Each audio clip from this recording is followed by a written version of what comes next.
Hello guys! Magandang hapon sa inyong lahat. This is your guest from Basagrig Channel.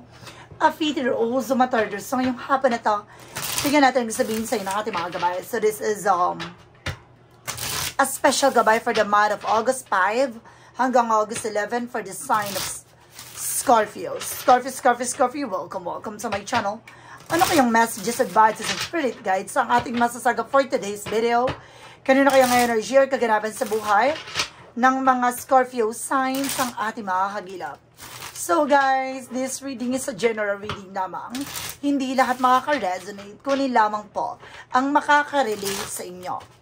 And comment down below kung kaninong energy ang ating nasagop. And of course, don't forget to like and subscribe my channel. And hit the notification bell for more videos update. Kasi maraming salamat po sa mga walang sawang pagsuporta sa aking channel. Lalo-lalo na ang dinikiskip ng ads na way pagpalain po kayo ng Diyos at may kapal, siksik-liglig na gumapaw na biyayang manumbalik sa inyo. And of course, maraming salamat po sa mga nag-share ng aking video sa anumang uri ng social media platforms. Maraming salamat po. There of course guys, no, available po ang ating Evil Eye. There of course, nandyan po nakatag po sa ating description box. There of course guys, kapag nakapag-order na po kayo dyan, then of course, message lang ako sa aking Facebook messengers para madasalan po natin, no, ang inyong Evil Eye, no? So let's see what is additional messages, advice sa'yo ng ating angel spirit. So let's watch this. Angel spirit guides, please give me an information po for this sign of Scorpio for special gabay. So there's a Nine of Pentacles. Abot kamay na pangarap. Pasabog. So maaaring unti-unti mo nang malalasap ang tunay na ginawa at tunay na kaayusan sa iyong finances. No? Gaganda na ang daloy nito. Gaganda na ang sitwasyon mo. There's a death with an ending and a new beginning. Babaguhin na ang ikot ng kapalaran mo. No? Maaaring magsasucceed ka na sa lahat ng pangarap mo, sa lahat ng gagawin mo. And there's a Nine of Wands, something of perseverance. Kailangan mo lang magtiyaga, no? Sa kung naman yung bagay na yung ginagawa. And this something that's our moment for major changes, malaking pagbabago na magaganap sa iyong finances or sa iyong buhay. So, babaguhin na nito ang sitwasyon, kapalaran mo. No, may mga bagay na matagal mo nang hinihintay, maaaring makakamit mo na. Makukuha mo na. Matagal mo tong gustong mangyari. And there's an Eight of Pentacles. Mag-focus ka lang sa trabaho, negosyo, hanap buhay mo. No, kailangan mag-focus ka kung ano ba talagang priorities mo.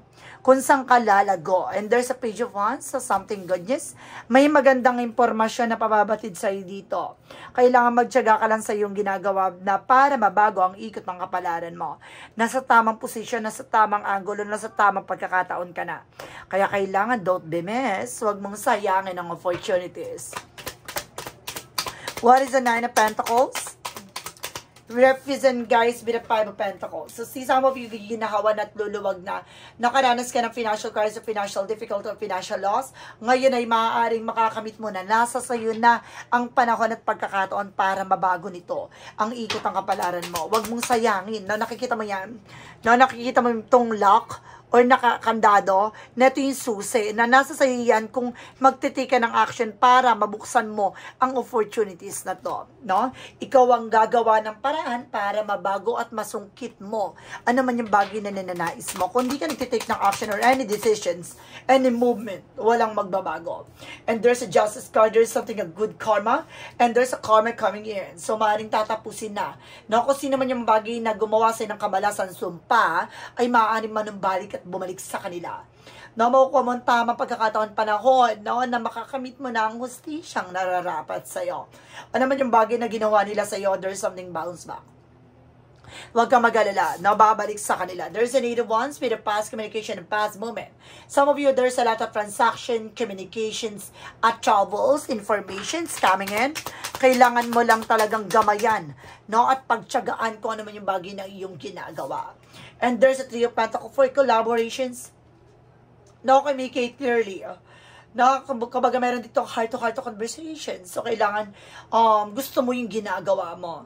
No? Para mabago ng ikot ang kapalaran mo, kailangan alam mo kung paano mo paninindigan, palalaguin na naman yung bagay na meron ka. And there's something, the Four of Swords, something rest. So, kailangan mo ipahinga yan, no?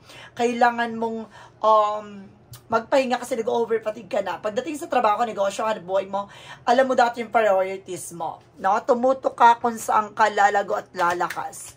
And of course, there's something that Seven of Pentacles with this moment. Aani ka na ng mga pinaghirapan mo, ng mga pinagpaguran mo, dahil may magandang balita. No, yung mga pinagpaguran mo, magbubunga na raw yan. What is the Nine of Pentacles? And of course, the Five of Pentacles. There's the King of Cups. Now, there's a devoted supportive person na maaaring gumagabay sa'yo dito. No? Maaaring, but there's an ancestor guides na gumagabay sa'yo dito. And there's a devil card. Aha, sabi ko na tatapusin ang kahibangan ng mga taong may lihim na gawa sa'yo ng hindi maganda. Ano man yung black magic, sumpa, kabalasan, ibabalik sa kanila yan. Dahil ang hustisya ay nasa sa'yo na. Tatapusin na ang kamalasang gawa ng taong, 'di ba, may ganit at talagang may inggit sa'yo. And there's an Eight of Swords in reverse, something of freedom from toxic and negative things. Papalayain, papaalisin na, o tatanggalin na yung negativity sa paligid mo. Not bibilis ang transaction and communications mo. And there's a Seven of Swords with a sneakiness, maging aware. No, wag kang masyado magtitiwala sa mga tao na nakakausap mo, nakakasalamuha mo. Na maaaring sila mismo ang sumusubok sirain ng buhay at eksena mo. No, wag ka masyado magtitiwala. There's an Eight of Pentacles and because the Four of Swords. So there's a Six of Pentacles. There's something give it receiving something by the universe. Magtutuloy-tuloy na raw about sa finances. Huwag ka mag-alala. Mag-focus ka lang kung saan ka kumikita, kung saan ka lalago. Na mag-focus ka kung saan ka gaganda ang buhay mo. Na kailangan mo rin magpahinga, nag-overfatigue ka dito. There's a Six of Swords with the transition. Makakaalis ka na rin sa posisyon, sa situations. So, giginawa, luluwag na ang iyong pakiramdam dahil nandito na ang pagpapala at gintimpalang biyaya. For the outcome, guys, so there's something, the Magician for God purpose. So, there's something, a manifestation. Ano naman yung bagay na gagawin mo, makakamtan mo ito. And there's an Ace of Swords, there's a breakthrough. Liliwanag at malalaman mo na kung sino talaga siya, tutukuyin na. No, some of you talagang ginulod niya yung utak mo para mawala ka sa focus. Mawala ka sa concentration.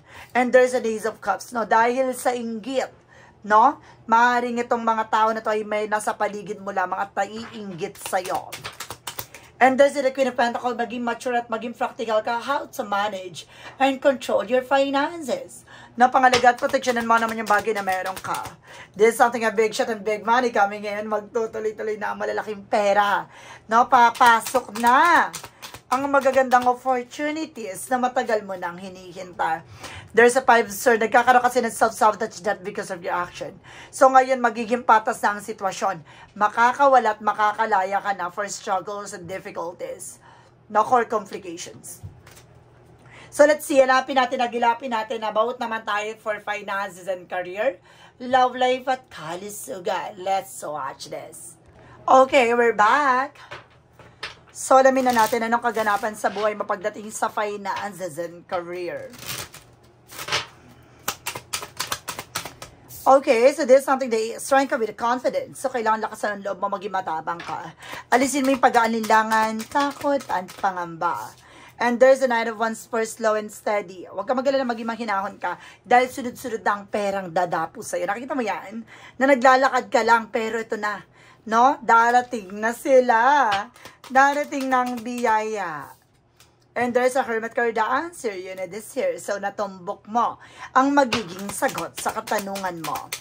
And there's a Chariot with an action moment. There's a something changes coming in, two joining forces. Natutulong ang iyong mga gabay. Napaparating na sa'yo ang tunay na ginawa. Diba? Kaluwagan. And there's a Nine of Wands for slow and steady. Matuto kang maging kalmado, wag kang agresibo. There's a Nine of Cups, a wish fulfillment. Tuto pa rin na naman yung bagay na iyong ninanais. Matagal mo tong gustong mangyari, so this is it. Mangyayari nawa ang matagal mo nang gustong maganap. So let's see, pagdating naman tayo sa love life. So there's something that High Priestess may mga hidden agenda or hidden enemies. No, there's a Five of Wands complication or competitors. May mga kakompetensya kalaban ka dyan. Now, there's an Ace of Wands. So, magkakaroon ka ng ideas, plano. Ginugulo ang iyong utak para mawala ka sa concentrations. So, there's an Knight of Swords. Bibilis ang takbo ng situations pagdating sa relationship. And there's a King of Pentacles. Magiging secure at practical ka sa kung ano man yung bagay na meron ka, relasyon man yan. No, pagdating sa emosyon, magiging balance ka na. No? Mas magiging matalino ka how to manage and control your relationship. Pagdating sa kalusugan, this is something that Queen of Wands, no? Kumpiyansa. Alisin mo na yung takot at pangamba na nagbibigay stress, worries sa'yo. And there's a Temperance with a perfect timing. Ito na yung panahon at pagkakataon para hilumin na ano man yung bagay na pinagdaanan mo or naranasan mo. And this is on the Hierophant for lesson learned. So matuto ka na sa mga naging leksyon, mga bagay na dapat mong pakakatandaan para hindi na maulit ang maling sistema. No? So let's see. And there's a Star card, healing recovery. Unti-unti nang hihilom. Unti-unti nang gagaling at makaka-recover ka na sa mga naramdaman mong karamdaman, no? And this is something the Four of Cups. Basta pag-isip mo mabuti, wag kang ura-urada ha. Kailangan mo makawala sa nararamdaman na yan. So, kailangan mo umiwas sa mga unhealthy foods, no? And unhealthy habits at the same time. Wag ka tatanggap na pagkain na galing sa ibang tao. And there's an offer. Sabi ko na nga ba, may offer na pagkain. Mag-ingat po kayo. Huwag kayo tanggap ng tanggap. No, na mga pagkain na galing sa paligid mo. And there's the world. Babaguhin itong mundo at kapalaran mo. Ito na yon. Ito na yung maaring mangyari at maganap na. So guys, let's see what is the magical fairy messages, advices, and because pick a card, yes or no. Kung bago ka sa channel ko, ang pick a card, yes or no, pwede ka magtanong. Isa lang ang magiging sagot sa tanong mo, syempre, di ba? So, pipili ka within 1, 2, or 3. Kung nakapili ka na, please comment down below kung ano number na pili mo at malalaman ko yan sa dulo ng reading na to. Na malalaman mo ang sagot dyan sa dulo ng reading na to. And of course, maraming salamat sa mga nag-share ng aking videos. Sana manguri ng social media platforms. Maraming salamat po. So, let's see what is the magical fairy messages, advices. So let's watch this. Okay, we're back. So let's see what is the magical fairy messages, advices for you. So guys, there's something, a goodbye to the old, hello to the new. So may mga bagay na kailangan mo ng pakawalan, bitawan at tuluyan ng palayain ang sarili mo mula sa nakaraan. Na magkakaroon ka ng bago simula. Magkakaroon ka ng bago simula kung tatanggapin mo na there's a past is past, never come back. There's a daughter. Some of you may anak kang babae o baka nag-iisa kang anak na babae. Do some research. So, kailangan tuklasin mo.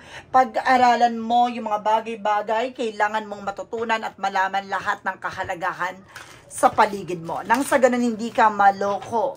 Hindi ka malinlang ng ninuman. And there's an apology. Talaga may hihingi talaga ng tawad for you. Maging aware ka ha. Hindi lahat ng mga hihingi ng tawad ay sincere. Pwede ka magpatawad, no? Ayon sa kanilang mga gawa, pero wag ka na muling magtitiwala. And there's a fulfillment. There's something, a wish is coming through, matutupad ng mga kahilingan at mga pangarap mo. And there's the sun. Nagre-represent with something purification, paglilinis, na binibigyan ka ng lakas ng loob at tapang muli dito, na masilayan tunay na liwanag sa likod dito. Na bibigyan positibong kalalabasan, magiging maganda ng kalalagyan mo, at maaaring dumapo na ang magagandang eksena sa buhay mo. So let's see what is the synchronicities represent what. And there's a child. Some of you may anak ka na talaga, no? May anak ka ditong involved dito sa eksena nito. Especially, there's a daughter. And there's a storm. May unos. May unos na sumusubok sa inyong pamilya, sa inyong relasyon. And there's something that changes, pero unti-unti na itong babaguhin ang ikot ng eksena nito. Now, let's see what is a romance angel for a Mystic Love Oracle card. There's a ghosted, so meron ditong bigla na lang hindi nagparamdam. No? And there's an heartbroken, so meron dito talagang iniwang ka na lang bigla. Ay, masakit na katotohanan, pero kailangan mo tong malaman. No? Pero hihingi siya ng tawad, babalik siya no? And there's a new beginning, a fresh start. Pero kung babalik siya, kailangan mo tanggapin ang katotohanan na kailangan mo na siyang lisanin at pakawalan ng tuluyan. Dahil may bagong simula at panibagong pag-asa. Dahil hindi yan naalis, hindi yan mawawala kung talagang mag-i-stay siya for good. So, ibig sabihin nito, may taong darating na makakasama mo for long time, no? For long term. For Jesus' loving quote said, nothing shall be impossible to you, no? Pagdating sa'yo, walang imposible. Sabi natin, Panginoon, kaya mong gawin lahat ng bagay na dapat mong gawin. Diba? You are also being creator of your own life. No, ikaw yung magdidikta ng sarili mong kapalaran. So, let's see what is the money oracle deck. There's a looking. No, seek and you shall find. Hindi mo yan makikita kung di mo hahanapin. Diba? Kailangan mo tignan at hanapin ang sarili mo. Ano ba talaga yung priorities mo? Ano ba talaga mahalaga at importante sa buhay mo? Lahat ng mga bagay-bagay dito, may mga bagay na ma-uncover ka. Ano ba talagang swerte ang taglay mo? No, mayroon kang charm. No, very attracted ka with other persons. No, kamahal-mahal ka, hindi ka ikaiwan-iwan. Kaya yan ang kailangan mo pakakatandaan. No, kapag may mga taong iniwan at nilisan ka na walang kamali-mali, pakawalan mo. Dahil may taong mas deserving dyan. And there's a 0808 reference with a shift action. You will enter a time of expansion, so begin taking step forward. Achieving your ultimate objective immediately, finances will miraculously improve. O as somebody has their mind set on you, diba? Meron talagang gustong magkaroon ng partnership para sa iyo. At the same time, maaaring magbago na ang ikot ng kapalaran sa iyo, relasyon man yan na tungkol din sa finances, diba? No, alam mo na yung tunay na mangyayari. No. Kala mo hanggang dyan ka na lang, no. Biglang babaguhin ito, no? From small time for bigger ones. There's a clarifying for love situation. Hindi mo alam kung paano ka lalaruin ang ating Panginoon. Diba? Yung akala mo, lugmo ka na, wala na pag-asa, pero ang pagbago ng kapalaran mo. No? Yung pala babaguhin yung mundo mo sa pag-ikot nito. Clarifying for love situation, this is something storm of love. Conflict is an opportunity for growth and change. So, see, itong komplikasyon na nangyari sa buhay mo, yan yung opportunities sa iyo para baguhin na or para mas lumago, no, ikaw bilang isang tao. No? At even sa relationship, at least, nagkaroon ka ng experiences, no, knowledge, no, how to handle the relationship. And of course, there's a shadow work represent what? From the shadow work, represent with the unknown. Surrender curiosity. So, may mga bagay na kailangan mapakawalan. Bitawan. May mga bagay siguro na gusto mo maganap at mangyari pero hindi nangyayari. So, kailangan natin surrender kung gusto mo mag-fulfill it naturally. Kung gusto mo mag-fulfill. Now, what is clarifying for life situation? Wag mong ipilit yung isang bagay bagkos man ang palataya ka para ipagkaloob sa iyo ano man yung bagay na ninais mo. Huwag kang matakot sa mga unexpected situations, guys. Clarifying for a life situation represents with a gentle release. So, kailangan unti-unting paalisin, no? Let yourself surrender to the flow of life, mysterious current. Diba? Kailangan matuto tayo, no? Na ipakawalan at bitawan at hayaan dumaloy ang buhay natin ng mas magandang misteryo sa likod dito ng ating Panginoon, no? Ano man yung bagay na gusto niya mangyari sa buhay natin, na kailangan natin tanggapin yon, no? There's a what lies beneath the future? Kasi the more na pinipilit mong kontrolin dahil the more yan na hindi mangyayari, there's a anger management. Isa pa to sa kailangan mong maging balance, yung pagiging mainitan ng ulo. No? Mabilis ka magalit. There is something red lipstick stain. So, mayroon ditong, kumbaga, bakas, no? Na kailangan may ngiti sa yung labi. Na kailangan maging masaya ka all the time. Para ma-attract mo yung good energy. So, let's see what is a part of the light represent what? What is a part of the light represent what? I am the light. So, ikaw talaga yung magsisilbing liwanag sa lahat. No matter the trials I face, I hold faith in a bright future. I transform darkness into the light, opening my heart to others, into the light, opening my heart to the others, to God. I draw the light to myself and shine with all my being, radiating love, hope, and strength. Talagang binibigyan ka ng katibayan, kalakasan, katatagaan, at magsisilbing liwanag sa lahat. No? So, let's see what is a pick a card, yes or no. Alamin natin yung magiging sagot sa tanong mo. Let's watch this. Okay. Nandito na tayo with a pick a card, yes or no, guys. So, alam ko nakapag-isip ka na ng tanong. Dahil ko sa nakaisip ka na kaya anong numero ang pipiliin mo. So, eto na yon. So, let's start muna tayo with the number 1, no? And there's a yes. Walk before you run, fresh outlook, baby steps. So, bago ka tumakbo, kailangan mo muna maglakad para malaman mo ang totoong kahulugan, no, ng pagiging mahinahon. No, sa bawat eksena mo, para gabayan ka at ginagabayan ka ng ating Angel Spirit dito dahil may mga bagay na hindi mo malubos na nauunawaan at nalalaman. No? Parang ginaguide ka dito tungo dyan sa pagiging matatag at pagiging malakas mo. Number 2, there is a yes with a sweet satisfaction, good taste, savoring it. So, magiging, para magugustuhan mo yung mangyayari dito. Not mas lalo mo siyang mamahalin. No, tatanggapin. Number 3, there is a no. The sunset, it's time to conclude. So, kailangan mo tanggapin ng katotohanan na may mga bagay na lilipas at kailangan tanggapin na hanggang doon na lamang. So, guys, this is a special gabay for the month of August 5 hanggang August 11 for the sign-off. For the sign-off, Scorpio, maraming salamat po for this wonderful reading. So once again, this reading is a general reading namang di lahat makaka-resonate. Kunin lamang po ang makaka-relate sa inyo and comment down below kung kaninong energy ang ating nasa focus. Don't forget to like and subscribe my channel and hit the notification bell for more videos update. Dragos, maraming salamat po sa mga walang sawang pagsuporta sa aking channel. Lalo-lalo nang skip ng ads away pagpalain kayo. Nang Diyos at may kapal, siksik liglig na gumapaw, nabiyayang manang balik sa inyo. Maraming salamat po. See you in the next video. Bye-bye. And babush.